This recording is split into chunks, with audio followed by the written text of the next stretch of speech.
नहीं समझ रहे? पी लो दूध पैकेट वाला। क्योंकि हमने तो जा करके देखा है वहां, वो गुलाबी दूध होता है। हम बोलते हैं ये क्या स्ट्रॉबेरी वाला दूध है क्या? बोला ना स्ट्रॉबेरी नहीं है, इसमें खून पस सब मिला हुआ है, इसलिए पियो स्ट्रॉबेरी। वो रंग मिलाया नहीं हुआ है ऑटोमेटिक, स्ट्रॉबेरी का तो सिर्फ उसमें फ्लेवर डाला, आपको लग रहा है स्ट्रॉबेरी पी रहे हो। मैं इलॉजिकल तो नहीं बोल रहा हूं ना, इट्स हैपनिंग।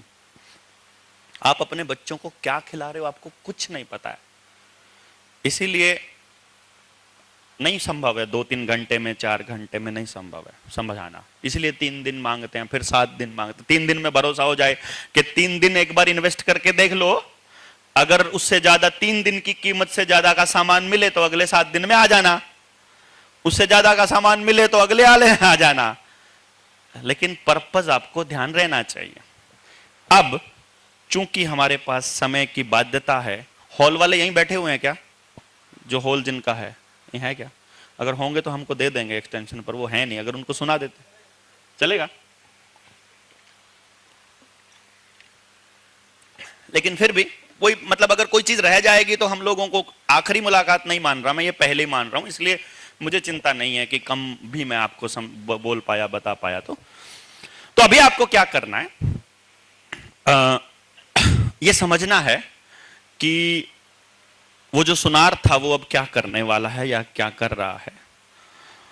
वो अभी उसके पास पर्चियों की कोई कमी नहीं है, अभी वो आपका घर खरीदने के लिए बिल्कुल तैयार बैठा है, आपकी जमीन खरीदने के लिए बिल्कुल तैयार बैठा है, और अब उसे पर्चियां भी नहीं खरीदनी है। अब उसे सिर्फ अपने मालिक के या अपने दोस्त के अकाउंट में डिजिट ट्रांसफर करनी है, समझे? उसके अकाउंट में मान लो 1 लाख करोड़ ट्रांसफर कर दिया, तो अभी फिर सबका धंधा चौपट करने के लिए वो ऑनलाइन दुकान चल पड़ेगी, तो ऑनलाइन आपको सस्ता मिलेगा, तो आपका पड़ोसी का दुकानदार के पास महंगा मिलेगा, तो जनता धीरे धीरे ये मानने लग जाएगी कि ऑनलाइन ही फायदा है, तो आपका पड़ोस का दुकानदार बर्बाद हो जाएगा, बर्बाद हो जाएगा तो उसकी दुकान बिकाऊ हो जाएगी, दुकान खरीदने के लिए आपके पास भी कुछ नहीं, क्योंकि नौकरी आपकी भी जा चुकी है, तो मालिक को 1 लाख करोड़ दे रखा है ट्रांसफर करके, तो वो उसकी दुकान को भी ले जाएगा, वो आपके घर को भी ले जाएगा, वो आपको ले जाएगा। और वर्ल्ड इकोनॉमिक फोरम ने 2017 में वीडियो जारी करके बोल रखा है कि by 2030 we are going to make a world where you will own nothing but you will be happy. आपके पास कुछ नहीं होगा बट आप खुश रहेंगे, अपने घर में किराएदार रहोगे, अपने खेत में मजदूर बन के रहोगे, दुकानें नहीं चलेंगी, बिजनेस नहीं चलेगा, आर्टिफिशियल इंटेलिजेंस सब कुछ टेक ओवर कर लेगी, 90% नौकरियां खत्म हो जाएंगी, सारी इंडस्ट्रियां खत्म हो जाएगी, ना उनको पत्रकार चाहिए, ना उनको लेखक चाहिए, ना उनको एडिटर चाहिए, ना उनको कंटेंट राइटर चाहिए, ना उनको ये हॉल वगैरह की कोई जरूरत नहीं, क्योंकि आर्टिफिशियल इंटेलिजेंस में चश्मा लगाओ, रियल टाइम फीलिंग लो, मौज करो, घर पे रहो। और घर पे रहेंगे तो क्या करेंगे? ओटीटी पे देखेंगे, ओटीटी पे देखोगे तो नशेड़ी हो जाओगे, नशे के लिए कोई दिक्कत नहीं है, 10 ग्राम नशा आपका बच्चा जेब में लेके घूम सकता है। अगर आपको खाना नहीं मिल रहा कोई दिक्कत नहीं है, सरकार को फोन करो, सरकार ड्रोन से आपके घर पर जियो टैगिंग कर चुके हैं, आपकी खिड़की पे आपका ब्रेड का पैकेट दे जाएगी, उस ब्रेड के पैकेट में नशा है, अगली बार आपको वही ब्रेड का पैकेट चाहिए, क्योंकि आपका बच्चा जब पिज्जा खाने लग जाता है तो घर की रोटी खाना बंद कर देता है, क्योंकि टेस्ट बड वो खराब कर चुके होते हो। Got it? घर पे बैठे खाना खूब मिलेगा, आदत डाल रहे ना, बता रहे ना कि मेरे देश की 85 करोड़ जनसंख्या भूखी नंगड़ है, हम फ्री में खाना दे रहे हैं, उसको जलील कर रहे हैं ना रोज प्रधानमंत्री खड़ा होकर के कि तुम्हारी औकात नहीं है रोटी खाने की भी, मैं दे रहा हूं तुमको 5 किलो राशन। और हम जलालत भरी जिंदगी जी रहे हैं, मौज कर रहे हैं, प्रधानमंत्री के गुण गा रहे हैं, वाह वाह वाह मोदी जी वाह। मैं मोदी विरोध नहीं कर रहा हूं, लेकिन अगर राहुल गांधी आता है तो वो भी कह रहा है हर आदमी के खाते में 6,000 रुपया महीना जाना चाहिए। समझ रहे हो ना? मैं ऐसा नहीं बोल रहा हूं, वो बोल रहा है सबके खाते में घर बैठे जाना चाहिए, अगर नहीं कर रहे हो, क्योंकि 6,000 रुपया जिंदा रहने के लिए चाहिए, तो घर पे बैठे जिंदा रहो, फालतू बोलने की जरूरत नहीं है, रोटी मिल रही है ना। काम नहीं देना, क्योंकि काम है ही नहीं ना, मालिक ने बोला है कि आर्टिफिशियल इंटेलिजेंस करेगी काम। चालान आर्टिफिशियल इंटेलिजेंस करेगी, सीसीटीवी कैमरे लग चुके हैं, डिलीवरी आर्टिफिशियल इंटेलिजेंस करेगी, खेती आर्टिफिशियल इंटेलिजेंस करेगी, आपका सब काम आर्टिफिशियल इंटेलिजेंस। आदमी नहीं चाहिए, इसलिए क्या करो, गांव से उजड़ जाओ, जमीन हमको दे दो, शहर में शिफ्ट हो जाओ। शहर में तुम्हारे लिए बड़े बड़े 30-30 मंजिला कबूतर खाने बना दिए गए हैं, उन कबूतर खानों में पड़े रहो, रोटी तुमको ड्रोन से मिल जाएगी। पूरी योजना तैयार है, आपके बस सरेंडर करने की भर की देर है। अब कुछ चीजें जो आपको यह साबित करती हैं कि आपकी जेब में पड़ा रुपया फर्जी है, बैंक ने आपके साथ धोखा किया है, बैंक जो कर रहा है वो आपके साथ गलत कर रहा है, इसके लिए आपको 4-5 सबूत देने की जरूरत है। और जब कोई बैंक का अधिकारी आपके पास आए तो आपने वो सबूत ही याद रखने हैं। ठीक, सबूत नंबर 1, पेपर करेंसी एक्ट 1882। दोबारा से बोलो एक बार, दोबारा से। पेपर करेंसी एक्ट 1882 अभी भी चल रहा है, इनेक्टेड है, उसको दुनिया की कोई ताकत ने रिपील नहीं किया है और ना ही कर सकता है कोई भी, क्योंकि वो अब सुप्रीम कोर्ट में लॉक हो चुका है। तो अब सरकार उसको बदल नहीं सकती, बदलेगी तो सीधा जेल में जाएगा जो भी संसद का आदमी उसके ऊपर साइन करेगा। तो वो कहता है, अच्छा आरटीआई में मांगोगे तो आरबीआई आपको देगी नहीं, आधा देगी। हम पूरा जाके लेके आ चुके हैं, अपने पास घर में रखा हुआ है, और इतने कागज हैं, इतने कागज, सब सबूत जो हम बोल रहे हैं, चिंता नहीं है। आरबीआई के कितने शेयर होल्डर हैं, कौन मालिक है, उसके भी कागज हैं अपने पास, तो चिंता नहीं करने का। ठीक, तो जो भी बोल रहा हूं ऑन रिकॉर्ड बोल रहा हूं, कैमरे के सामने बोल रहा हूं, सबके सामने बोल रहा हूं, आज से नहीं बोल रहा हूं, साल भर हो गया लगभग बोलते हुए, हर प्लेटफॉर्म पे बोल रहा हूं। कोई आके चैलेंज नहीं कर रहा यार। एक दो बंदा बोलता है बैंक वाला, तुम ऐसा कर लो ना, तो मैं कहा लिख के दे दो ना भाई, तुम जो मुझे कहना चाह रहे हो वो लिख के दे दो ना। मैंने लिखित में तुमसे सवाल पूछा है ना, तो लिखित में जवाब दे दो। I am ready to accept, मुझे कोई दिक्कत नहीं है। आपने भी यही कहना है, बस हाल तो कुछ नहीं बोलना। कोई तुम्हारी गाड़ी जब्त करने आता है, गाड़ी का लोन है, हम टेस्टिंग कर चुके हैं, जनता सरकार मोर्चा के साथियों को सबको हमने बोल दिया, 2 पे टेस्टिंग हो चुकी है, गाड़ी लो। हमने आज तक एक सिंगल रुपया बैंक को नहीं दिया, गाड़ी लेते ही कागज भेज देते हैं, अरे तुम तो धोखा कर गए, इसका हिसाब दो पहले। धोखे का हिसाब करोगे तो ही तो देंगे ना किस्त। हाँ, तो 5 लाख रुपए का लोन है, इसके बदले में 105 रुपए बनते हैं, ये चेक भेज रहा हूं, हमारे खाते से वैध रुपया काट लेना। हम रखते नहीं है किसी का, चुकता करते हैं, पूरा वैध रुपए में चुकता करेंगे। वैध रुपए में कैसे कि पेपर करेंसी एक्ट 1882 कहता है हमारे 1 रुपए का सैद्धांतिक मूल्य है 777 मिलीग्राम सोना, 1 रुपए का। समझ गए बात? 777 मिलीग्राम सोना। तो ये 777 मिलीग्राम सोना आपकी हाथ में जेब में पड़े हुए 4800 सो कोल्ड रुपए के नोट के बराबर है। रुपए के बराबर नहीं बोल रहा हूं, 4800 करेंसी, 4800 रुपए का, रुपए का नहीं मतलब फर्जी रुपए का, मैं फर्जी रुपया बोल रहा हूं। मेरे को कह रहा हूं, मैं ऑन रिकॉर्ड कह रहा हूं, पुलिस वालों को कह रहा हूं, बैंकों को कह रहा हूं, सरकार को कह रहा हूं, मेरे खिलाफ एफआईआर करवाए कि मैं भारत की करेंसी को फर्जी बोल रहा हूं, जो करेंसी नोट है, ठीक है ना, सरेआम बोल रहा हूं फर्जी। क्यों फर्जी बोल रहा हूं? कोई वकील है यहां पर? वकील हाथ खड़ा करें प्लीज, कोई वकील है? अरे वकील है तो हाथ खड़ा करो ना भाई, है ना, वकील है ना। सुप्रीम कोर्ट में या फिर जब आप हाई कोर्ट में जब आप लड़ते हैं, तो आप लड़ रहे हैं अगर किसी के खिलाफ, तो आप मुझे बताएंगे, आप प्लीज ऊपर आ जाइए, सबको ही बताएंगे हम लोग, हम सबको, क्योंकि आप जनता हैं, जनता को जागरूक होना बड़ा जरूरी है। आपको 2 ही बात पूछूंगा, बस ज्यादा नहीं पूछूंगा। नहीं, ये वाला माइक देना, ये वाला माइक देना मैंने, आप आइए प्लीज। तो वकील साहब एक सवाल, प्लीज आइए। तो आपका क्या नाम है सर? एडवोकेट सचिन विवेक गुप्ते। सचिन विवेक गुप्ते जी बताएंगे हमको कि जब हमारी लड़ाई है सरकार के साथ, महाराष्ट्र सरकार के साथ कोर्ट में, तो सरकार को क्या लिखा जाता है? सरकार का नाम क्या है वहां पर? माननीय राज्य सरकार, ये बताया जा सकता है।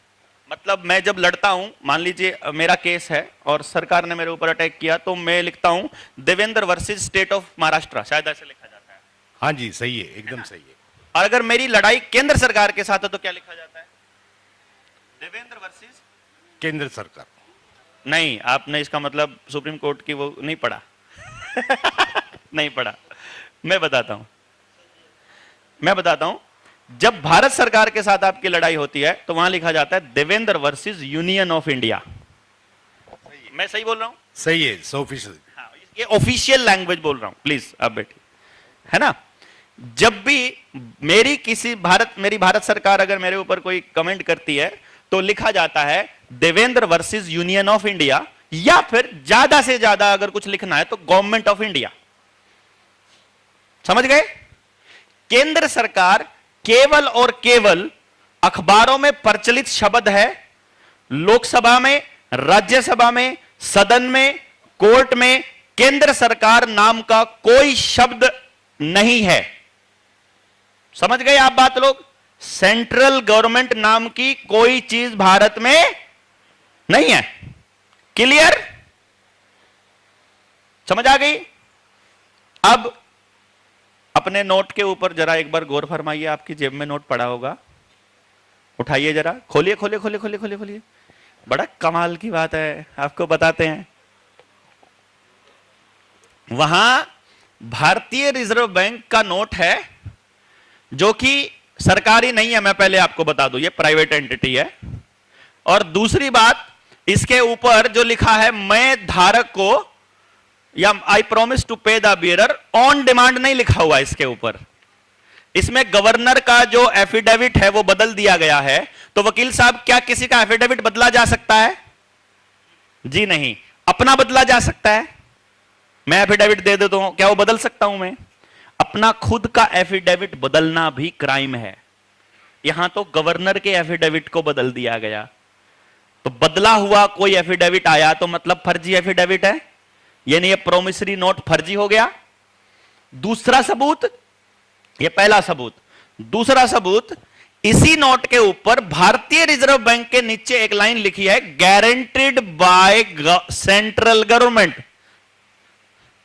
जो चीज है ही नहीं, सेंट्रल गवर्नमेंट है ही नहीं भारत में, वो गारंटी दे रही है अपने को।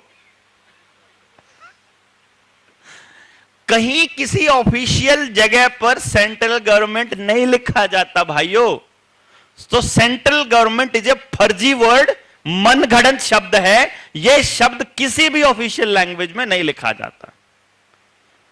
Got it? इतने सबूत काफी हैं फर्जी होने के लिए नोट का।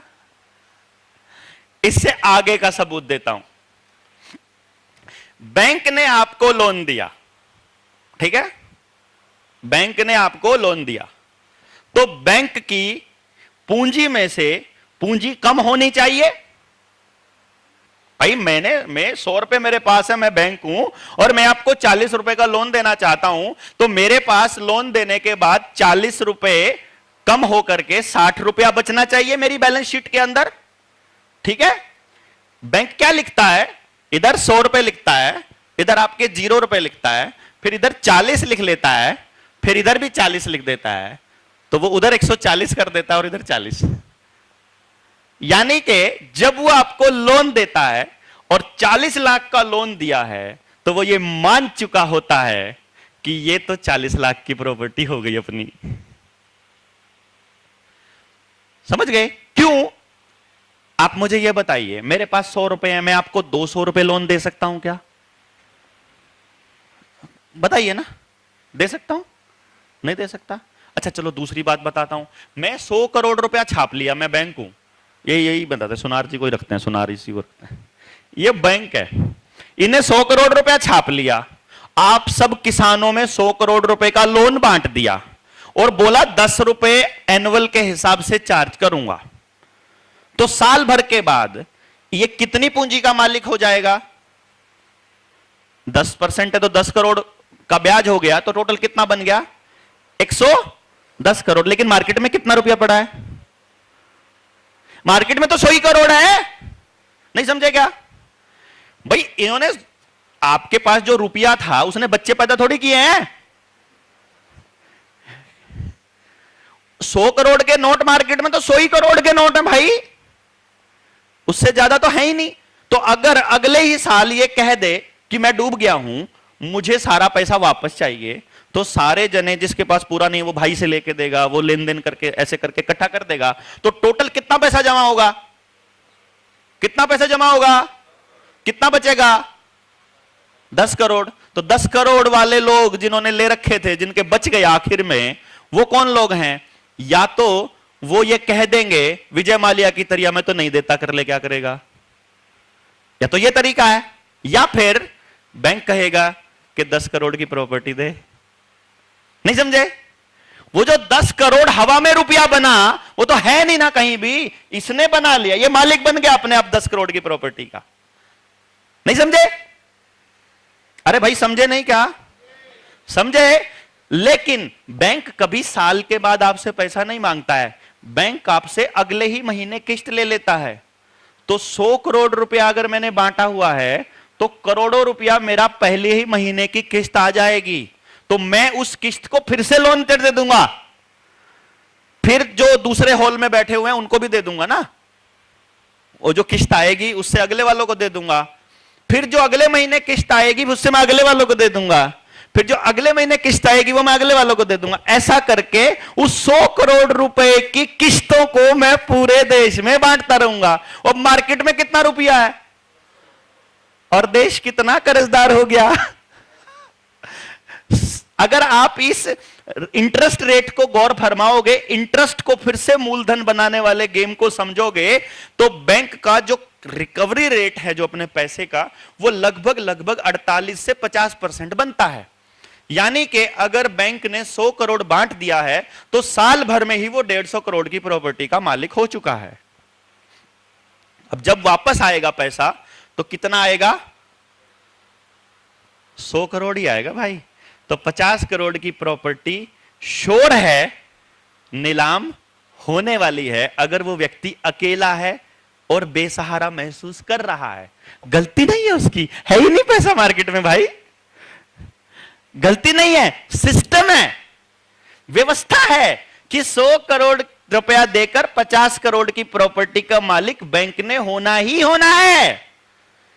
इस तरह से इस देश में 10 रुपए पे 1 रुपया मार्केट में है और 9 रुपए हवा में है। तो 90% जनसंख्या का सब कुछ बैंकों का होना तय है। समझ गए? पहले से डिजाइन बन चुका है। आप सबकी प्रॉपर्टियां जाने वाली है। आधा एकड़ वाला बेचकर 2 एकड़ वाले को जमीन देगा, 2 एकड़ वाला 5 एकड़ वाले को देगा, 5 एकड़ वाला 10 एकड़ वाले को देगा, 10 एकड़ वाले को 100 एकड़ वाला खरीदेगा, 100 एकड़ वाले को 1000 एकड़ वाला खरीदेगा। और ऐसे ही बिल गेट्स इस टाइम पे 3.25 लाख एकड़ जमीन का मालिक बन चुका है, पूरे अमेरिका के किसानों को बर्बाद करके। और अब उसकी प्लानिंग भारत की जमीन पे कब्जा करने की है, जिसमें 2015 में उसको पद्मश्री दिया गया हमारे मोदी जी द्वारा, और 2016 में नीति आयोग की मीटिंग के अंदर प्रोग्रेसिव फार्मिंग की पेज नंबर 16 रिपोर्ट के ऊपर लिखा हुआ है, आने वाले वक्त में हमारी खेती होगी फार्मिंग विदाउट फार्मर्स। हम ब्लू रिवर टेक्नोलॉजी के हिसाब से करेंगे, जो कि ड्रोन टेक्नोलॉजी, और वो ड्रोन टेक्नोलॉजी ब्लू रिवर की है। Blue river John Deere tractor की, और John Deere tractor Bill Gates का है। समझ गए? किसान के पास कोई बीज नहीं है ओरिजिनल, कोई ओरिजिनल बीज नहीं है, सब बाजार से आता है। डंगरों का कोई बीज बाजार में नहीं बचा हुआ है, सब बाजार से आता है। गांव में कोई डंगर नहीं है, कोई झोटा नहीं है, कोई बैल नहीं है।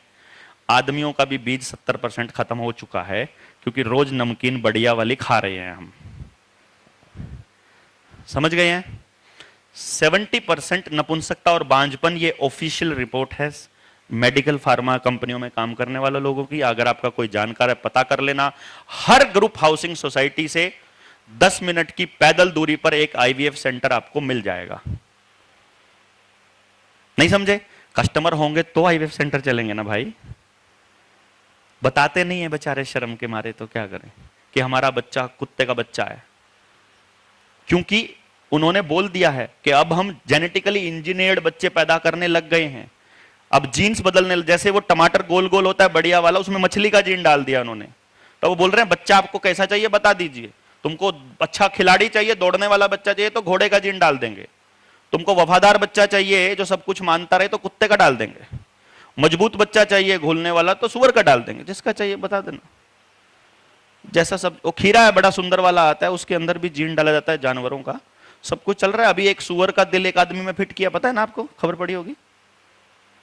किस किस ने पढ़ी है खबर? पढ़ी है मतलब है इनका, आपको पता है। हाँ बोल दिया मैंने, वफादार चाहिए तो कुत्ते का। पहले अगर कोई बाप नहीं बन सकता था तो उसके लिए उसके परिवार से स्पर्म ले लिया करते थे। अभी कानून बन गया है स्पर्म केवल कंपनी का आएगा, और स्पर्म टेक्निक बिल गेट्स के नाम पे पेटेंट है। और आदमी का और जानवरों का और खेत का 3.5 लाख ओरिजिनल बीज नॉर्वे में उत्तरी गोलार्ध में -50 डिग्री सेल्सियस धरती से नीचे एक वोल्ट बनाया, वोल्ट तिजोरी VAULT, जिसका नाम है स्वालबार्ड सीड वोल्ट, बीज का तिजोरी। उसमें 3.5 लाख बीज इकट्ठे करे हुए हैं। स्वालबार्ड की स्पेलिंग है SWALBARD, seed SEED, volt VAULT, search करके ढूंढ लेना। नॉर्वे सरकार के हिसाब से चलता है, लेकिन उसका सबसे बड़ा फंडिंग देने वाला आदमी है बिल गेट्स। Got it? बीज बचाने की लड़ाई है ये, नस्ल बचाने की। कहीं आप इसको कर्ज मुक्ति की लड़ाई समझ रहे हो? कर्ज मुक्ति तो एक जरिया मात्र है आपको ये बताने के लिए कि जैसे तुम्हारे साथ पैसे में धोखा हो रहा है, आपके बीज में भी धोखा हो रहा है, आपके परिवार में के साथ भी धोखा हो रहा है। आप पूरा दिन सुबह से रात तक जो मेहनत कर रहे हो, उस मेहनत को कब कौन पर्ची बनाकर ले उड़े आपको नहीं मालूम है। और पर्चियां एक दिन फिर सरकार कह दे कि now they are not legal tender. भाई अभी 2000 का नोट गायब कर दिया मार्केट में, आपको पता नहीं चला। फिर 500 का गायब हो जाए, फिर पता नहीं चला। फिर बाकी के नोट गायब हो जाए, फिर आपके पास नोट नहीं है, क्योंकि आपको मोबाइल से ट्रांजैक्शन करने की आदत पड़ी हुई है। क्योंकि बैंक में जाते हैं, बैंक वाले अपना ही पैसा जमा करने का और लेने का चार्ज लगाते हैं, और हम गधों की तरह चुपचाप मान लेते हैं कि मेरा पैसा लेने का पैसा ले सकते हैं वो। हम खड़े होकर के उनको बोलते भी नहीं है कि तुम्हारी क्या औकात है, मेरा पैसा है, कैश दो मुझे, मेरा पैसा कैश में चाहिए मेरे को, नहीं चाहिए तुम्हारा डिजिटल अकाउंट, नहीं चाहिए हमारा RTGS। बोलते हैं कि हम लोग नहीं बोलने की हिम्मत करते हैं, क्योंकि हमको लगता है कौन जाएगा, 4 घंटे लाइन में लगा देते हैं, 6 घंटे, हमें कौन समय की कीमत बचाते हैं, बदले में डिजिट दे रहे हैं। एक दिन सारे नोट गायब हो जाएंगे और सिर्फ डिजिट रह जाएंगे। और आपको दिमाग को कंडीशन करने के लिए पिछले 5 सालों से बैंक वाले और पुलिस वाले लगातार आपको बता रहे हैं साइबर अटैक होने वाला है, साइबर अटैक हो सकता है, आपका बैंक खाता खाली हो सकता है। और अचानक से आपका सब कुछ डिजिटल हो चुका है, और एकदम इंटरनेट की सुनामी आए और सब बैंक खाते खाली। आपका पास क्या बचा है? आपकी गाड़ी लोन पर है, आपका घर लोन पर है, आपका जमीन लोन पर है। 99.9% लोग लोन पर हैं, और जिनके पास क्रेडिट कार्ड है, जो रोज की शॉपिंग क्रेडिट कार्ड से करते हैं, उनके कच्चे भी लोन पर हैं। नहीं है तो बताओ, है? और फिर अचानक से सुनामी आएगी और साइबर अटैक होगा और पैसा गायब।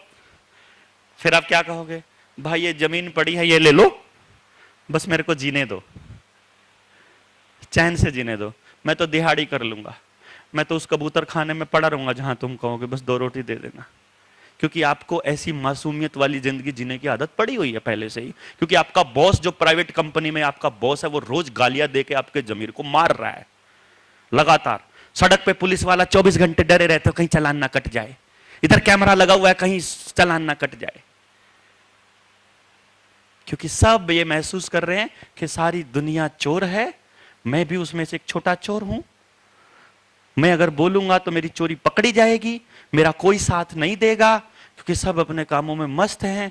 मैं क्या कर सकता हूं, मैं अकेला हूं, बेसहारा हूं, सरकार मेरी नहीं सुनती, मेरा प्रतिनिधि मेरी नहीं सुनता, फिर कोई नहीं सुनता। अब यही फीलिंग में आप धीरे धीरे शारीरिक गुलामी से बढ़कर आप मानसिक गुलामी तक धीरे धीरे आ रहे हैं। आप तैयार रहिए, आपके लिए पूरा जाल तैयार करके रखा हुआ है उन्होंने। बहुत सारी चीजें हैं बताने की, लेकिन अभी फिर से मैं सुनार के पास आता हूं। सुनार जी क्या कहते हैं? अब आपको मैंने बता दिया, आपके नोट के ऊपर जो लिखा है सब फर्जीवाड़ा है। अब पेपर करेंसी एक्ट, हाँ उस पे आते हैं। कमाल की बात यह है, हमारे संविधान में एक धारा है, धारा 489। क्या है धारा 489? उसकी सेक्शन, सब सेक्शन है क ख ग घ। वकील साहब को मालूम रहेगा, ढूंढ लेंगे, आप ढूंढ लीजिएगा। उसमें मुद्रा से संबंधित कानून लिखे हुए हैं। उसमें यह कानून लिखा हुआ है कि फर्जी नोट बनाना, इन चारों का, पांचों का बता देता हूं, मजमून बता देता हूं पूरा, फाइनली मैं पूरा बताने के बजाय। फर्जी नोट बनाना, फर्जी नोट रखना, फर्जी नोट से लेन देन करना, फर्जी नोट का कारोबार करना, कोई भी सामान मतलब उनको छापना, इस तरह से फर्जी नोट से संबंधित कुछ भी करना, वो संज्ञेय अपराध है, उसमें लिखा हुआ है। अब मैंने आपका नोट फर्जी साबित कर दिया तो सारे के सारे जेल जा सकते हो, अगर मैं एफआईआर कराऊं तो। ये बता रहा हूं अभी आपको। तो आपने बैंक को सिर्फ इतना बोलता है, तुमने मेरे को फर्जी नोट दिया, बैंक इतने में ही निकल लेता है। मेरे को एक बैंक का अधिकारी बोलता है, हमने मान लिया कि हमने तुमको फर्जी नोट दिया, तो तुम एक काम करो, हमको हमारे फर्जी नोट ही लौटा दो। मैंने कहा पक्की बात है, लौटा देता हूं, तुम लिख के भेज दो जवाब में। मैं बैंक वालों को, ये बैंक वाला बोलता है कि जो नोट हमने तुमको दिए वही नोट। भाई देखो, जो वैध मुद्रा है, वैध रुपया, मैं बैंक के साथ कारोबार कर रहा हूं, एक सिटीजन जो लॉ अबाइडिंग सिटीजन है, जो कानून को मानता है, उसके तहत मैं बैंक से इस विश्वास पर डील कर रहा हूं कि बैंक मुझे वैध मुद्रा देगा, जो भारत का रुपया उसके हिसाब से देगा ना। मैं तो यही सोच के डील कर रहा हूं। बैंक ने मेरे साथ धोखा कर दिया। अब मैं बैंक को बोल रहा हूं कि तुमने धोखा कर लिया, तुम्हारा जो ये करेंसी नोट है, इसमें तो 4800 रुपए में उतना सोना आता है जितना मेरा 1 रुपए में आता है, तो तुम्हारा 5 लाख रुपए में उतना सोना आता है जितना मेरा 105 रुपए में आता है, भारत की करेंसी में जितना आता है। तो बैंक वाला बोलता है, जबानी नहीं बोलेगा वो आपसे, वो बोलेगा जो नोट मैंने दिए थे वही दे दो मेरे वापस। और मैंने सिर्फ इतना बोलना है कि मैं वो देने को भी तैयार हूं, तुम मेरे घर चिट्ठी भेज दो ना एक छोटी सी, कि मुझे वही नोट दे दो। क्योंकि हमारी धारा 489 का गागा बोलता है कि उस नोट को मांगना भी अपराध है।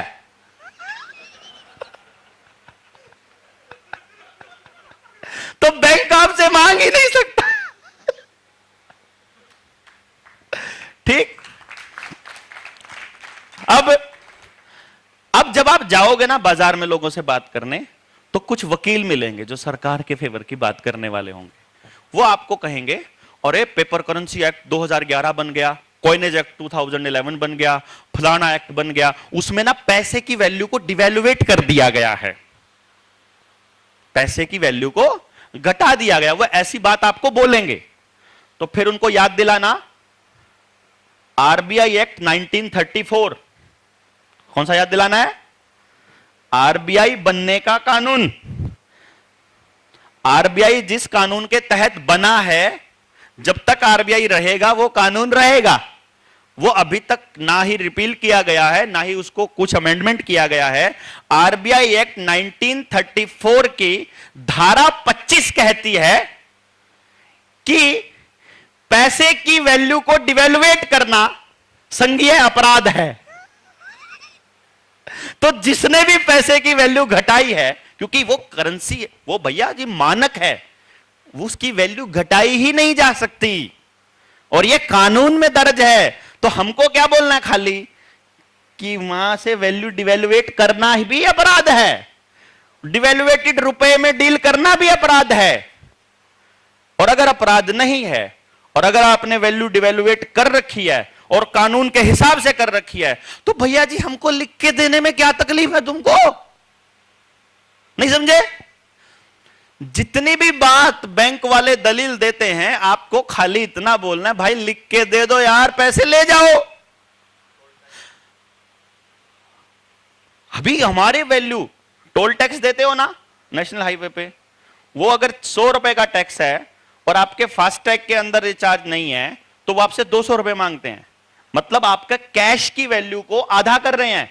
वहीं के वहीं 112 पे कॉल करो, पुलिस की वैन आएगी, एप्लीकेशन लिख के रखो, पहले से ही प्रिंट करके रखो, मैं फलाना फलाना फलाने, उस पर जो टोल का नाम है उसका नाम बस खाली रखो, वहां पेन से लिख दो बस खाली, और मैं इस टोल पर खड़ा हूं, मैंने जब मेरे फास्टैग के अंदर पैसा नहीं था, इस पैसे से जब मैंने इनको देने की कोशिश करी तो ये कैश को डबल ले रहे हैं, मतलब मेरे देश की करेंसी की वैल्यू को आधा कर रहे हैं।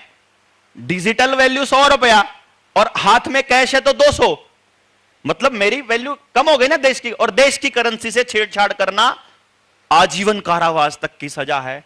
वहीं के वहीं पुलिस वाले को लिख के दो चिट्ठी, वहीं के वहीं पुलिस का वो मैनेजर यहां करके माफी भी मांगेगा और पैसा भी लेगा और बोला पैसा नहीं दूंगा, अब नहीं दूंगा, मेरा इतना टाइम खराब किया, अब कोई टोल नहीं देना। वीडियो देख लेना, हम कभी टोल नहीं देते, कभी नहीं देते हम। सड़क पे अगर एक भी गड्ढा है तो टोल नहीं मिलेगा, और अगर प्राइवेट कंपनी टोल ले रही है तो टोल नहीं मिलेगा। इस सड़क का मालिक प्राइवेट कंपनी नहीं है, मैंने टैक्स सरकार को दिया है। ये सड़क मेरे बाप दादा की थी, जो जमीन थी जनता की थी ना, मेरे बाप दादाओं की, मेरे पुरखों की जमीन थी। मेरे पुरखों की जमीन के ऊपर तुमने हमारी सुविधा के लिए सड़क बनाई है, सड़क बनाने के लिए हमसे तुमने रोड टैक्स लिया हुआ है, रोड टैक्स से पैसे से तुमने ये सड़क बनाई है, और उसके बाद इसको प्राइवेट कंपनी को देने का मतलब तुम ये कह रहे हो कि ये प्राइवेट कंपनी मालिक है इस रोड की, इसका मतलब प्राइवेट कंपनी मालिक हो गई ना रोड की। मैं नहीं मानता तुम्हारे इस नियम को कि प्राइवेट कंपनी मालिक है, नहीं देता टैक्स तो हम नहीं देते।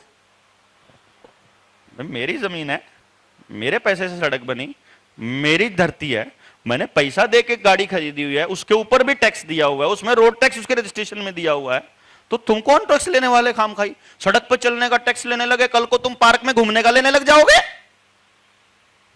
ले रहे होंगे तुम्हारे यहां तो, आपके यहां तो एक आधे पार्क में, वो आपको नई गुलामी की नई नई शुरुआत है। कल को पैदल चलने का भी लेने लग जाएंगे क्या? नहीं, ये मानसिक गुलामी के लिए स्वीकार करना है तो करिए, नहीं तो कोई दिक्कत नहीं है।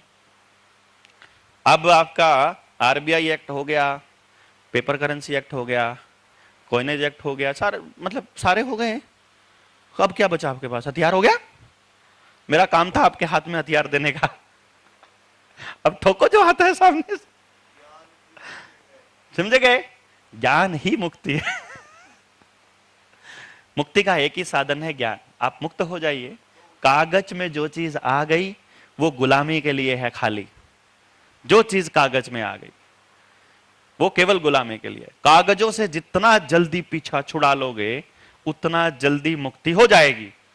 अब अपने पास आधार कार्ड नहीं है, अपने पास बैंक अकाउंट नहीं है, अपने पास कोई ट्रांजैक्शन नहीं है, तो अपनी जिंदगी कैसे चलती है मालूम है? सारी जिंदगी उधार पे चलती है, सारी लाइफ उधार पे।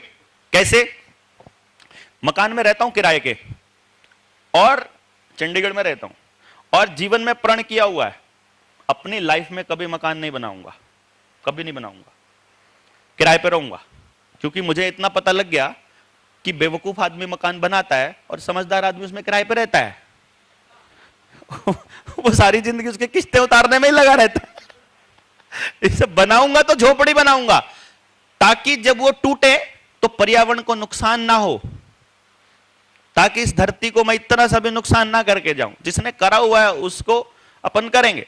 हमारे पुरखे इतने शाणे थे, वो ऐसा मकान बनाते थे, मिट्टी से चिनते थे, लकड़ी का इस्तेमाल करते थे। मकान एक पीढ़ी से बन गया, तोड़ना है तोड़िए, अगली पीढ़ी अपने हिसाब से फिर डिजाइन कर लो। जो टूट गया, जो काम का नहीं है, वो मिट्टी में मिल जाएगा, जो काम का है अगली बार रीयूज हो जाएगा। कितने कमाल के वैज्ञानिक लोग थे। पर्यावरण जीरो नुकसान। कपड़ा अपने घर में बनाते थे, कोई पेट्रोल डीजल लगता ही नहीं था। कागज अपने घर में बनाते थे, कोई फैक्ट्री नहीं थी। गुड़ अपना घर पे बनता था मीठा, कोई सल्फर नहीं था केमिकल का। नमक के अलावा कुछ आता ही नहीं था भाई, गांव में सब कुछ तो अपना बन रहा था। अपने कपड़े, अपनी रोटी, अपना मकान, अपनी ऊर्जा, अपना पशुधन, अपना सब कुछ शुद्ध खाते थे, ऑर्गेनिक। 1.5 लाख रुपए तनख्वाह लेने वाला अपने बच्चे को ऑर्गेनिक खिला के दिखा दो, पुणे में, मुंबई में नहीं खिला सकता। पूरी जिंदगी कंपनियों की गुलामी कर रहे हो और बच्चों को जहर खिला रहे हो, ये जिंदगी है। हद है भाई।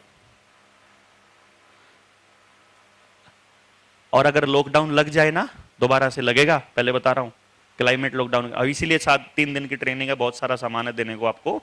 लॉकडाउन लगने की तैयारी है। 1 हफ्ते से ज्यादा का राशन नहीं है पूरे शहर के पास। पूरे शहर के पास जितनी दुकानें हैं ना, पड़ोस का 1 हफ्ते का भी राशन नहीं पुगा सकती। 1 हफ्ते बाद भीख मांगते हुए गांव के पास ही आओगे, क्योंकि उनके पास तो पूरे साल का रखा हुआ है। आपको आदत नहीं है, आपको फोर्टिफाइड खाने की आदत है, आपको आदत है पैकेट वाला खाने की। घर में गेहूं का आटा पिसवाओ, 10 दिन में खराब हो जाता है, 10 दिन नहीं निकालता। और पैकेट वाला राशन जो ये आटा है 6-6 महीने तक पड़ा रहता है। ऐसा क्या है इसके अंदर? प्रिजर्वेटिव्स। वो प्रिजर्वेटिव्स क्या है? आपको कैंसर करने के लिए है, क्योंकि फार्मा कंपनियां ही सरकारें बनाती हैं। फार्मा कंपनियों को, सरकारों को इलेक्टोरल बॉन्ड के जरिए पैसा देने के लिए पैसा चाहिए, तो फार्मा कंपनियां तो तभी चलेंगी जब आप बीमार रहोगे।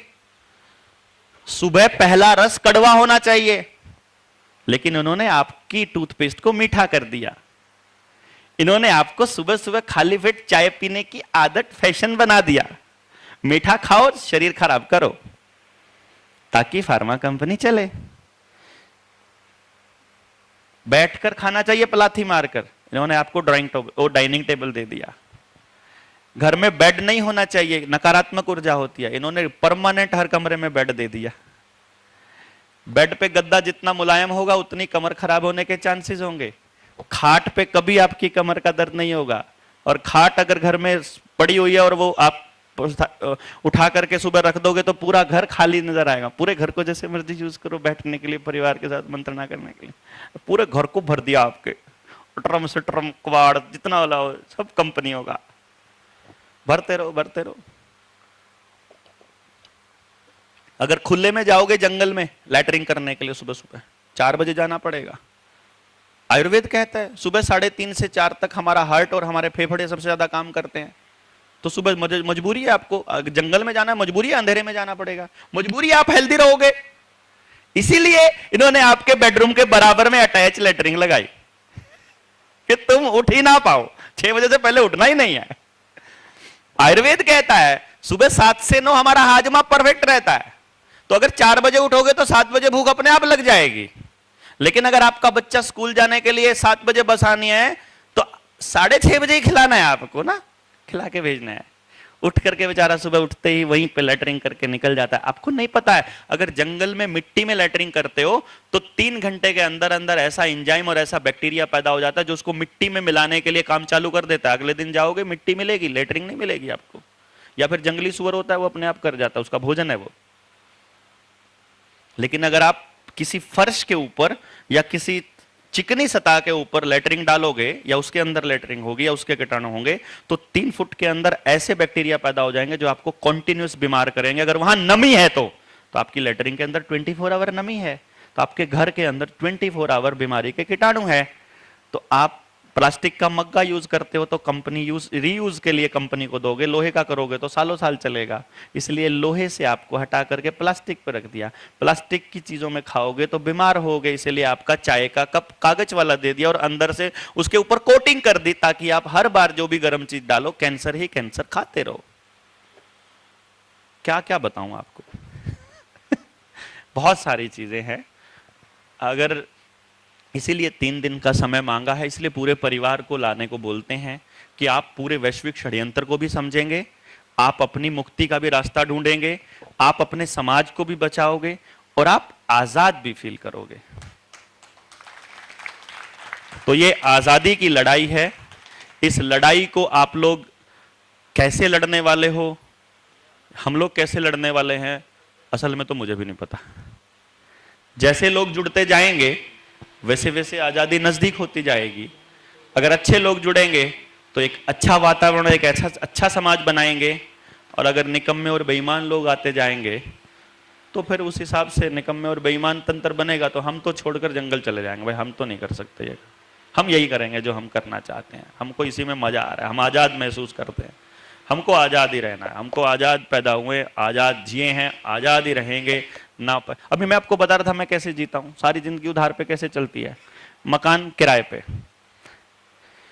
कोई चीज लोन पर नहीं है अपने पास, तो अपन कर्जदार नहीं है, तो कोई टेंशन नहीं।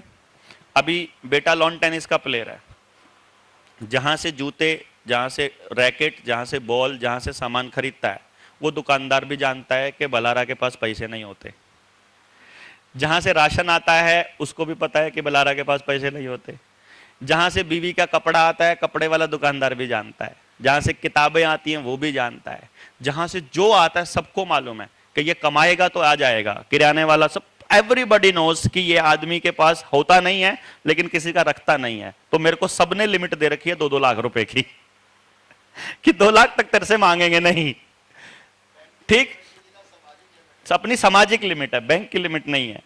तो अभी सामाजिक लिमिट में क्या होता है कि कोई आना है, कोई अमेरिका से आ गया, मेरे को अपने बच्चे की काउंसलिंग करानी है, तो बाहर वालों से हम थोड़ा महंगी रेट है मेरा, एक अपॉइंटमेंट का 3 लाख रुपए ले लेता हूँ। कोई मुंबई से आना है, कोई दिल्ली से आना है, वो बोलता है मैं तो सिर्फ ट्रांजेक्शन, मैं वैसे कैश में लेता हूँ, कैश में लेके कैश ही देता हूँ। तो वो बोलता है कि नहीं हम तो अकाउंट में ट्रांसफर कर सकते हैं। तो मैं फिर सबको फोन करके बोलता हूँ तेरा कितना हो गया बताना जरा। बोलता है मेरा 1.5 लाख है। मैं कहा मैं 2.5 लाख भेज रहा हूं। मैंने आज तक अपने किसी भी जिससे मैं डील करता हूं, मैंने आज तक कोई हिसाब नहीं किया, कभी भी नहीं। सिर्फ मैं जाके पूछता हूं लेना है कि देना है भाई। बोला आ जाएगा डॉक्टर साहब। अरे आ नहीं जाएगा बता तो दे, लेने वाली पोजीशन में हो कि देने वाली। वो बोलते हैं यार आपकी वजह से मेरे बच्चे बच गए थे, आपकी वजह से मैंने अपने छोटे से बच्चे को भी किसी को इंजेक्शन नहीं लगाया, वो हेल्दी है एकदम से, हम लोग आजाद फील करते हैं, यही बहुत है। तो मैं कहता हूं नहीं, जो डीलिंग है वो तो करनी पड़ेगी ना। तो वो जो आप मेहनत कर रहे हो, मेहनत का तो कुछ देना ना। मैं भी तो कर ही रहा हूं, क्या दिक्कत, आ ही रहा है तो दे रहा हूं, नहीं आएगा तो बोल दूंगा नहीं दे रहा हूं, फिर मांग के खा लूंगा, क्या फर्क पड़ता है। इतने लोग, मैंने बताया था इतने लोग कमा रखे हैं अपन ने कि दोनों जने खाने निकलेंगे, सिर्फ रोटी रोटी पे आऊंगा, आप सब लोग खिला देंगे ना। मतलब टेंशन ही कोई नहीं, आदमी कमा लो यार, उनकी गाड़ी भी कमा ली, उनका घर भी कमा लिया, उनकी मेहनत भी कमा ली, आप ही करेंगे हमारे लिए। आपस में एक दूसरे के लिए करने में क्या बुराई है। तो ज्यादा चला जाए कम चला जाए, मौज मस्ती में लाइफ अपनी, जहां मिलो हंस के मिलो, जिससे मिलो प्यार से मिलो, गले मिलो, कोई टेंशन नहीं। फालतू चौधरी बनने का कोई शौक नहीं, नेता बनने की कोई ख्वाहिश नहीं, परमात्मा से कम चाहिए नहीं और वो आपके पास है नहीं तो मुझे आपसे कुछ चाहिए नहीं। किसी की औकात नहीं हमको खरीद सके, क्योंकि हम गुलाम नहीं है, इसलिए हमको कोई दबा नहीं सकता, इसलिए हमें कोई डरा नहीं सकता। एक ही रास्ता बचता है, हमको रास्ते से ही हटाना पड़ेगा और कोई रास्ता नहीं, नहीं तो भारत को आजाद करके छोड़ेंगे अपन लोग। अब आपके ऊपर है, आप इस यात्रा को कहां लेकर जाते हैं। आपने कुछ नहीं करना है। अपनी पर्सनल मुक्ति के लिए मुझे व्हाट्सएप पे अपने कागज भेज देने हैं, लोन अकाउंट की स्टेटमेंट और बैंक का नोटिस, बाकी का काम हमारी टीम के जिम्मे। वो आपसे कोई सहयोग राशि छोटी मोटी मांगेगी जो सुप्रीम कोर्ट के लॉयर को भेजनी है, वो भेज देना, भेजना चाहो तो भेज देना। It's not a mandatory payment, समझ गए ना। किसी की जेब में नहीं जाने वाली, किसी के लिए कोई इस्तेमाल नहीं होने वाला, सब कुछ समाज के लिए इस्तेमाल होने वाला है। मेरे तो नहीं जाएगी कम से कम, और मेरे नहीं जाएगी तो मैं किसी और को क्यों लेने दूंगा। समझ गए ना। जब मेरे को ही नहीं मिल रही है तो मेरा साथी किस में लालच आएगा। जब मेरी जेब में नहीं जा रहा है तो फिर किसी की जेब में। तो तोड़ा तो तब होता है ना, चोर चोर सारे बांट के खाते हैं। तो चोर चोर नहीं है अभी अपने पास। तो अपन को क्या करना है, आप इसमें जो देंगे वो ठीक है, नहीं देंगे किसी, कोई इतना है कि कोई आपके आसपास ऐसा गरीब आदमी है 20-30-50 हजार रुपए के ऊपर उसकी जमीन को नीलाम करने वाले हैं, तो वो सब हमारी तरफ से है, कोई चक्कर नहीं। हाँ, किसी को मौज मस्ती में 1 करोड़ 2 करोड़ 5 करोड़ का चूना बैंक को लगाना है, लगाइए, अपन देंगे, चुकता हम करेंगे। आप लोन लीजिए, चुकता हम करेंगे। घर खरीदना है, कोठी खरीदनी है, फैक्ट्री बनानी है, जितना मर्जी लोन होगा हम चुकता करेंगे, टेंशन नहीं है। एक पैसा नहीं देना आपको, हम देंगे और कानूनी देंगे, कानून के हिसाब से देंगे, समझे ना। फर्जी रुपए में कारोबार अपन नहीं करेंगे, और अगर बैंक ने किया है तो बैंक को छोड़ेंगे नहीं। समझ गए ना? ये बैंकिंग सिस्टम वैसे भी क्रैश होने वाला, मैं आपको बताऊं, डिजिटल करेंसी करके, सीबीडीसी ला करके ये लोग सोशल क्रेडिट स्कोर लाने वाले हैं। ऑलरेडी ये बैंकिंग सिस्टम ध्वस्त होने वाला है। इसीलिए सरकार ने अपने ही एजेंटों को, और मालूम है सबको कि हमारे पास दस्तावेज हो चुके, क्योंकि सुप्रीम कोर्ट में जब हम भेजते हैं, हमने हाई कोर्ट में भी भेजा है, हमने पार्लियामेंट को भी भेजा है, हमने प्रधानमंत्री को भी भेजा है, हमने राष्ट्रपति के पास भी सब कुछ लॉक किया हुआ है। जब प्रधानमंत्री के पास हमारी चिट्ठी जा चुकी है, प्रधानमंत्री की हवा निकली हुई है, इसीलिए उसने अपने एजेंटों को लगा रखा है कि तुम लोन माफी के चक्कर में लोगों को बका लो अपने पीछे। किसी के चक्कर में नहीं आने की जरूरत है। माफ नहीं कराना, चुकता करना है कानून के हिसाब से। समझ गए? तो आज के लिए इतना ही। अगली मीटिंग में हम जरूर मिलेंगे, आप सभी लोग जुड़ जाइएगा। नंबर नोट कर लीजिए, 9518170000, व्हाट्सएप कर दीजिएगा। मिस कॉल करोगे तो आप जुड़ भी जाएंगे। मिस्ड कॉल नंबर भी है ये हमारा जनता सरकार मोर्चा का। तो मेरे पास कॉल नहीं आएगी आपकी, कॉल जाएगी टीम के पास। आपके पास कॉल आएगा टीम का तो आप बता देना कि हम लोग मीटिंग में थे। लेकिन व्हाट्सएप करेंगे तो व्हाट्सएप का रिप्लाई करूंगा। 9518170000, 9518170000, 0 लगा के सेव करना, अदरवाइज व्हाट्सएप पे शो नहीं होगा। कॉल कर दीजिए मिस्ड कॉल, ताकि हमको पता चल जाए ये लोग जुड़ गए थे। और फिर व्हाट्सएप कर दीजिए ताकि अब मुझे मालूम हो कि आज आप पुणे वाली मीटिंग में हो। और आप अपने दस्तावेज जहां भी जिसको भी पड़ता है भेज दीजिए। उसके लिए मेरे से कुछ पूछने की जरूरत नहीं, मेरा इतना लोन था, ये दे दिया, वो कर दिया, कुछ नहीं कहना। सिर्फ अपना कागज भेजो पीडीएफ में और एक वॉइस मैसेज भेज देना छोटा सा, अगर कुछ बताना चाहते। अदरवाइज लोन हो गया आपका चुकता, बात खत्म। हम आपको भीड़ दिखा करके आपका कुछ नहीं करना। यूट्यूब चैनल का नाम है निडर इंडिया, NIDER, निडर इंडिया। और एक कमाल की बात आपको बतानी है यार, वो तो रह ही गई, तो रहेगी। जब आपके 1 रुपए की वैल्यू 777 मिलीग्राम सोना है, तो सुनार से अपनी पर्ची देकर अपना सोना मांगने का हक तो है। भाई दादाजी ने जो रुपया कमाया था उसके बदले तो सोना रखा हुआ है ना उसके पास। वो ये कह रहे हैं कि आप जो मेहनत करते हो सुबह से रात तक, क्योंकि असली धन क्या होता है? जमीन असली धन है, वहां से उत्पादन जो होता है वो असली धन है, पशुधन है, श्रम धन है, हमारी मेहनत है ना, उसी से तो हम सुबह से लेकर रात तक हम अपना श्रम दे रहे हैं। उसके बदले में कंपनी हमको दूसरा धन दे रही है, श्रम धन के बदले दूसरा धन। तो धन असली ये है अपने, इसके बदले हमारे पुरखों ने जो मेहनत करी उसके बदले का सोना बैंकों के पास जमा था। अब बैंक ने क्या गेम खेला कि हमारे दादा वाले 10 रुपए अंदर कर लिए और हमको नए वाला 10 रुपए छोटा सा पकड़ा दिया, है कि नहीं? लेकिन कानून तो वही है, जितनी करेंसी छपेगी। क्या आपको मालूम है इस देश में कितनी करेंसी है? 34 लाख करोड़ रुपए की पेपर करेंसी मौजूद है। कितने रुपए की? 34 लाख करोड़, 34 लाख करोड़ की करेंसी सिस्टम अवेलेबल है। लोन कितना है मालूम है देश की जनता के ऊपर? इससे फालतू तो लोन नहीं होना चाहिए ना भाई, जितनी करेंसी उससे फालतू लोन होना ही नहीं चाहिए। लेकिन लोन है 156 लाख करोड़, मतलब 122 लाख करोड़ की प्रॉपर्टी का नीलाम होना तय है, होनी है। इसको दुनिया की कोई ताकत नहीं रोक सकती। अब विजय माल्या की तो नहीं होगी, अंबानी की तो नहीं होने वाली, अपनी होगी भैया। किसी की जमीन, किसी का मकान, किसी की गाड़ी, किसी का कुछ, और जिसके क्रेडिट कार्ड पे उसके कच्चे भी नीलाम। समझ गए? तो क्रेडिट कार्ड जाल में फंसने का रास्ता है। जल्दी से जल्दी जितनी कैश उसकी ट्रांजैक्शन कर सको, बाकी लोन चुकता तो हम कर ही देंगे। हाँ, उनकी गुलामी बढ़िया है, समाज को नहीं बचाओगे, उनकी गुलामी करोगे। तुम सिबिल बचाओ, तुम सिबिल में उलझे रहो, बढ़िया। सारे बैंक उड़ने वाले यार सिविल की टेंशन का। क्या कमाल का लॉजिक दे रहे हो। बोला आपको अपने भाइयों का पैसा खाकर सिविल बचाने के चक्कर में लगे बड़े यार, हद दिया।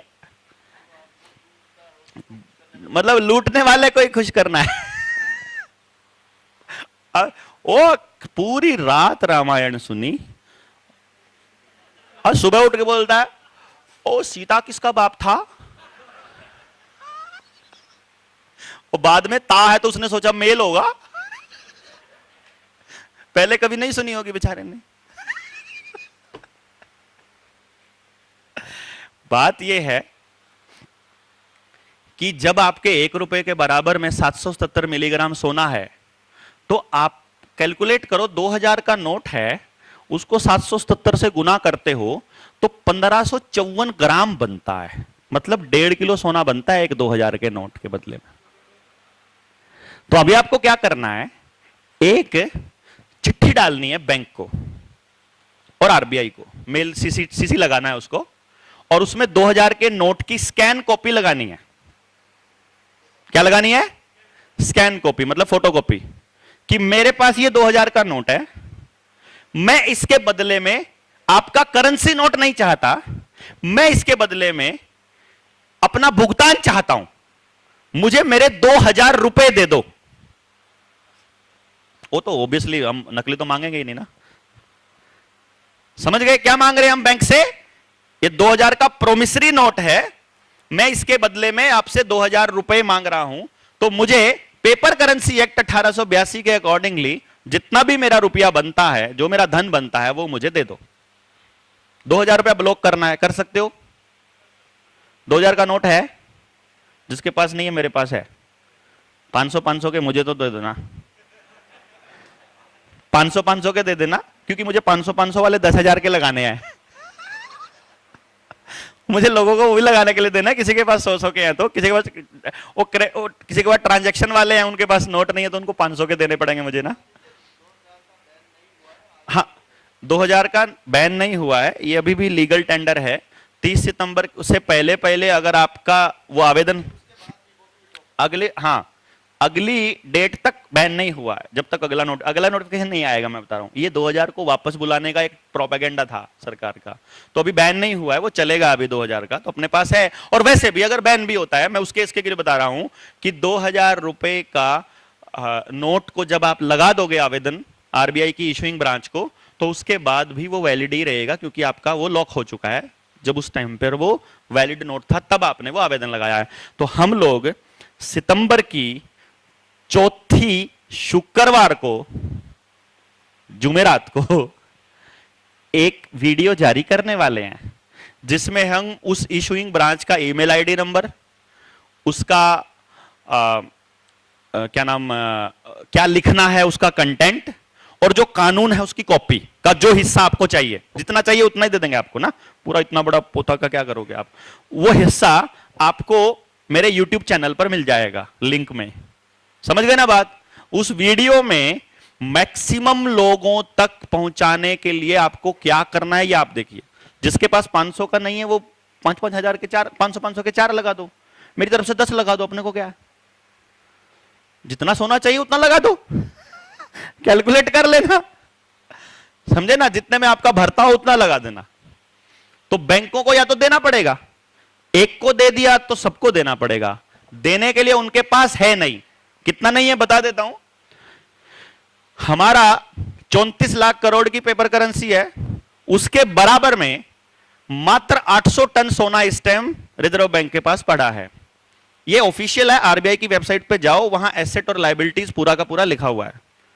800 टन सोना इस टाइम पे हमारे देश में पड़ा हुआ है, उसका भी लगभग 80% जो है वो बैंक ऑफ इंग्लैंड में रखा हुआ है, बैंक ऑफ सेटलमेंट में। समझ गए? अपने पास कुछ नहीं है। तो अगर ये 800 टन को भी कैलकुलेट करते हैं तो इसकी कीमत बनती है लगभग 4.8 लाख करोड़। तो 34 लाख की करेंसी छाप के 4.8 लाख का सोना बैंक में है, मतलब 29.2 लाख करोड़ रुपए के पेपर करेंसी नोट फेक हैं। और यह आंकड़ा नोटबंदी से पहले 16 लाख करोड़ था, जिसमें से आरबीआई ने आंकड़ा दिया था कि हमारे पास 16 लाख करोड़ की पेपर करेंसी है, जिसमें से 14 लाख करोड़ 500 के हैं, जो कि 500 और 1000 के जो वापस ले लिए थे। अब जैसे ही पेपर करेंसी वापस ली तो सुनार ने डबल नोट छापे। समझ गए क्या? 2016 में हमारे पास टोटल करेंसी थी 16 लाख करोड़, और जैसे ही नोटबंदी के बाद वापस नोट छपे 34 लाख करोड़ हो चुके हैं। यानी डबल करेंसी छापकर लाला जी को दे दिया, खरीदो जमीन सबकी। 16 लाख करोड़ आरबीआई बनने से लेके आज तक छापा और 16 लाख करोड़ 2016 की नोटबंदी में छाप डाला। समझ गए ना? आपको याद है ना बीजेपी कार्यालय में नोट की अदला बदली हुआ करती थी, वो वाले वो थे, बाकी के 16 लाख करोड़। आपको नहीं समझ आया? जिस दिन उर्जित पटेल जिस दिन गवर्नर बना था अगस्त 2016 में, जिस दिन गवर्नर बना, मैंने उर्जित पटेल की हिस्ट्री चेक करी। वो रिलायंस का डायरेक्टर था एक कंपनी में, और जैसे ही वो गवर्नर बनाया मैंने अपनी फेसबुक पे लिखा था अगला घोटाला मानवता के इतिहास का सबसे बड़ा घोटाला होगा और वो बैंकों के जरिए होगा, सावधान रहिए। 2.5 महीने पहले, नोटबंदी से पहले। क्योंकि जब बयान आता है ना मंत्री का, नेताजी का, उस बयान के 4 मतलब होते हैं। एक मालिक के लिए, एक जनता के लिए, एक दूसरी पार्टियों के लिए, और एक अगले चुनाव की तैयारी के लिए। आपको नहीं पता होता उन बयानों का क्या मतलब है, कितने लोगों को प्रमोशन देनी है, किस तारीख को कितने बजे क्या होना है, वो कोड लैंग्वेज है।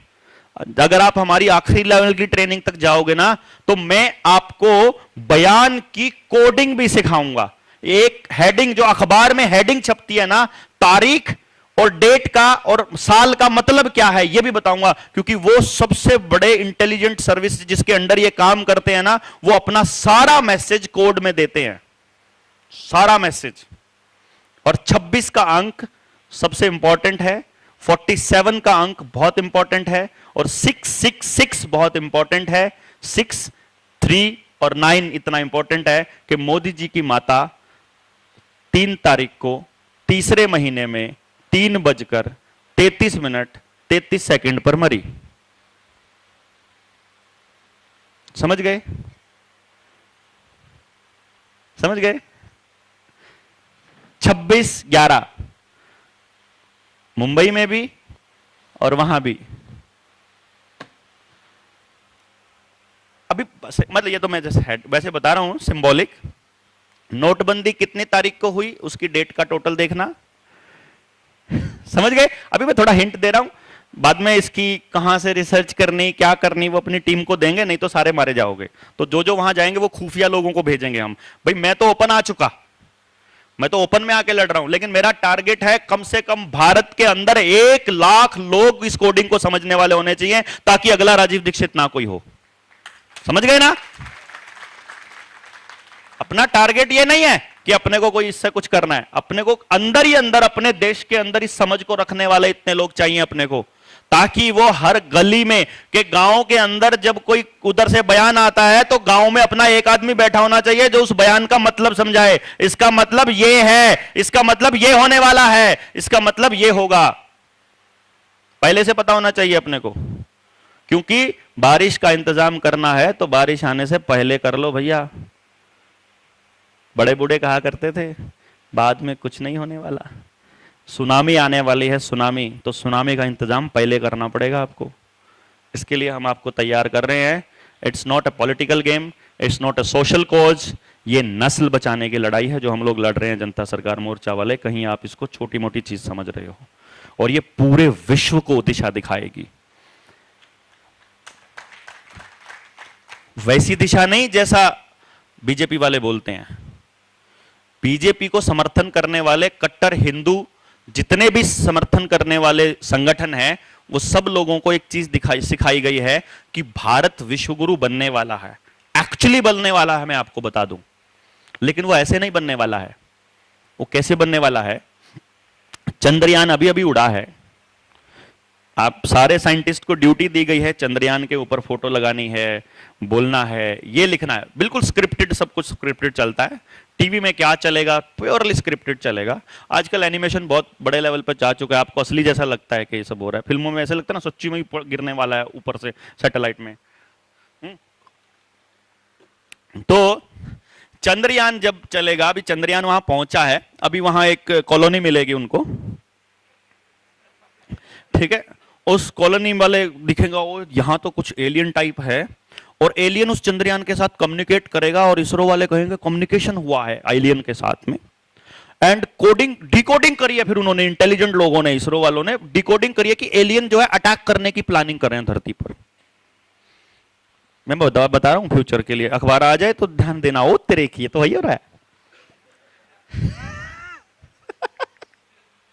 जैसे ही आपको एलियन, यूएफओ, फलाना डिमका दिखने, यूएफओ देखा गया, फलाना देखा गया, मतलब एलियन आ रहे हैं धरती पर। एलियन आ रहे हैं तो पूरी धरती को बचाने के लिए पूरी धरती की सरकारों को एक हो जाना चाहिए। One world, one government, one health, one army, one uniform, one ration card, one voter card, one tax, one election, one nation. One one one one, पूरी दुनिया में वन, वननेस, वसुधैव कुटुंबकम, है ना? समझे? पूरी धरती परिवार वन हो जाए, पूरा परिवार। वो कहेंगे पूरी दुनिया की सरकारों को मिलकर लड़ना होगा, सारी दुनिया की आर्मी को मिलकर लड़ना होगा। अमेरिका की आर्मी इंडिया की आर्मी के साथ संयुक्त युद्धाभ्यास करने के लिए आ रही है, और अमेरिका की नहीं, यूनाइटेड नेशंस की आर्मी, नाटो आ रही है। भारत के अंदर नाटो आएगी। नाटो को अपनी रिसर्च के लिए, एलियन से कांटेक्ट के लिए ऊंची जगह पर बेस बनाना पड़ेगा, और वो ऊंची जगह है कश्मीर। कश्मीर में लिथियम मिला था, तो अडानी जी को लिथियम देना था, तो धारा 370 हटा दी और बावड़े लग गए, अब तो प्लाट खरीदेंगे। कितने प्लाट खरीदे कुछ नहीं पता। उधर को कश्मीर में नाटो जैसे ही अपना बेस बनाएगा, चाइना को यह नागवार गुजरेगा और चाइना भारत पर अटैक करेगा, और चाइना और इंडिया का युद्ध शुरू होगा। उसी का नाम होगा थर्ड वर्ल्ड वॉर। और उस थर्ड वर्ल्ड वॉर में करोड़ों लोगों को बलि चढ़ाया जाएगा। This is the planning. NATO को सुनने लगो, यूनाइटेड नेशंस को सुनने लगो, एलियन अटैक को सुनने लगो, हमको सिर्फ इतना ही बोलना है, हमको सब पता है कि तुम क्या करने वाले हो। ठीक है? क्योंकि अभी युद्ध हमारा, अभी जो यूक्रेन में और रशिया में हो रहा है, इतने दिनों तक कोई युद्ध चलता है क्या? है? मतलब पागल ही बना रखा है यार, पूरी दुनिया को बेवकूफ समझा। वहां से वर्ल्ड वॉर चालू हो नहीं पाया, वो भी नाटो के नाम पे ही चल रहा था। वहां भी उन्होंने एक्सपेरिमेंट किया था। और अगर इसको समझना है तो जॉर्ज ऑरवेल ने 1949 में एक किताब पब्लिश की थी जिसका नाम था 1984। किस किसने पढ़ी है? नहीं, एक पढ़े, एक बंदा है। 1984 मंगाइए अमेजन से, पढ़िए। जो आज हो रहा है वो उस टाइम जॉर्ज ऑरवेल ने लिख दिया था। और जैसे ही किताब पब्लिश हुई, उसके कुछ दिनों बाद जॉर्ज ऑरवेल की रहस्य में मौत हो गई थी। वैसे ही जैसे उस साइंटिस्ट की हुई थी जिसने एड्स का वायरस पता लगाया था और जो उसके साथ वैक्सीन का संबंध बता रहा था, वैसे ही जैसे किसी ने इस इंजेक्शन के अंदर ग्रेफीन ऑक्साइड होने की पुष्टि करी थी, डॉक्टर पैब्लो, जर्मनी के साइंटिस्ट। आज कोई खबर भी नहीं मिलती यूट्यूब पर, फेसबुक पर उससे रिलेटेड। उस टाइम वो वीडियो मौजूद थी, हमारे पास पुरानी किसी हार्ड डिस्क में वो वीडियो पड़ी हुई है, जिसमें वो लाइव आकर बता रहे थे कि मैं ग्रेफीन ऑक्साइड का हेड हूं, मैंने देखा है graphene oxide, and graphene oxide is the smartest object and the hardest object. तो आपके ब्लड के अंदर रेजर ब्लेड दौड़ रहे हैं, कब किसका नंबर आ जाए कुछ नहीं पता। चलते चलते टक दे जाओगे, नाचते हुए जाओगे, बोलते हुए जाओगे, डीजे की आवाज से जाओगे, आप गर्मी से जाओगे, सेक्स करते हुए जाओगे, आप खेलते हुए जाओगे, कुछ नहीं पता जिसकी बॉडी में वो केमिकल चला गया। ये बातें बहुत पहले जो भी बोलेगा वही जाएगा। अब आप देख लो कितनी बड़ी लड़ाई है। सरकार के खिलाफ कोई लड़ाई नहीं है हमारी, सिस्टम के खिलाफ है। हमारा नारा है व्यवस्था परिवर्तन, एक कदम मानवता की ओर। जय हिंद, जय भारत।